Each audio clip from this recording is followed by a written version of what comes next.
Israel, UAE and Bahrain signed the Abraham Accord, the first Arab-Israel peace deal in 26 years, brokered by the Trump administration at the White House. US President Donald Trump hosted Israel Prime Minister Benjamin Netanyahu and foreign ministers of the UAE and Bahrain for the signing of this historic Abraham Accord.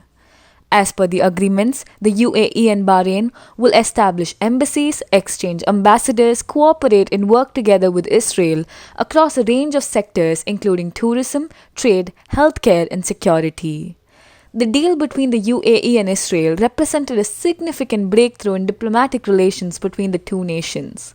Trump, seeking re-election in the upcoming presidential election, is hoping that the two major diplomatic deals would help him in the polls. According to a Reuters report, the accords could help shore up support among pro-Israel Christian evangelical voters, an important part of his political base. We're here this afternoon to change the course of history.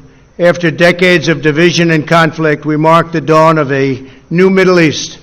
Trump pointed out that these were the only two peace deals between Israel and the Arab states in more than a quarter of a century. The Abraham Accords also opened the door for Muslims around the world to visit the historic sites in Israel and to peacefully pray at Al-Aqsa Mosque in Jerusalem, the third holiest site in Islam. The Arab Accord, essentially bilateral agreements with Israel, does not mention the Israel-Palestinian conflict.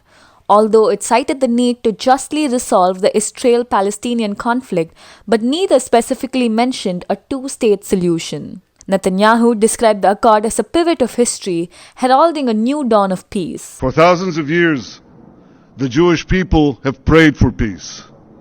For decades, the Jewish state has prayed for peace.